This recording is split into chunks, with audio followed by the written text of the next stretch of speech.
بسم اللہ الرحمن الرحیم۔ دو شخص کسی شہر سے لاہور روانہ ہوئے، جن میں سے ایک تو گھوڑے پر سوار تھا اور دوسرا گدھے پر۔ گدھے والے نے کہا، میاں سوار خاں، سفر میں دو آدمی مل کر چلیں تو ایک دوسرے کی رفاقت سے بہت خوش رہتے ہیں۔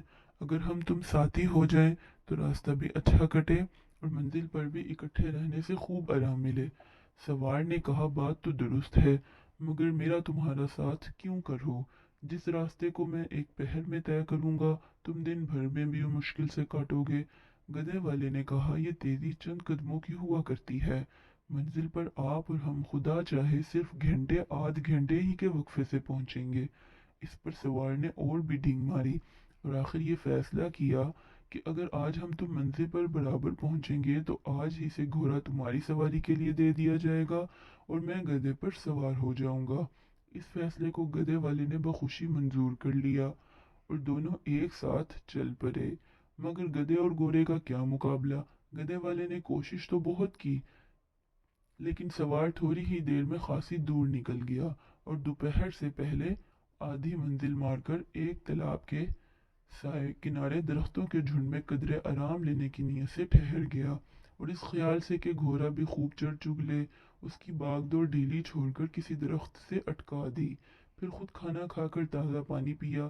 اب دھوپ کی شدت سے ٹھنڈے سائے میں جو آرام ملا تو دل ہی دل میں خیال آیا کہ گدھے والا تو ابھی چوتھائی رستے پر بھی نہ پہنچا ہوگا، کیوں نہ آرام کر لیا جائے۔ سوار خان لیٹتے ہی سو گئے اور جوانی کی نیند میں دوپہر کے سوئے ہوئے 3 ہی بجا کر اٹھے۔ اتنے میں گھوڑا بھی باغ دوڑ ٹرا کے کہیں کھیت کے دور نکل گیا تھا۔ یہ اٹھے تو گھنٹہ بھر اس کی تلاش میں بھی صرف ہو گیا اور مشکل سے 4 بجے سوار ہو کر بھاگا بھاگ کہیں شام کے 7 بجے منزل کی صورت نظر آئی۔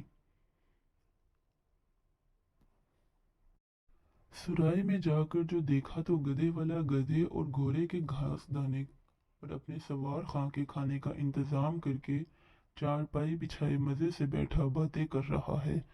مختصر یہ کہ رات تو دونوں نے آرام کے ساتھ سرائے میں گزاری اور صبح ہوتے ہی دونوں کی سواریاں تبدیل ہو کر گدھے والا گھڑ سوار بن گیا اور گھوڑے والا گدھے پر لدنے لگا۔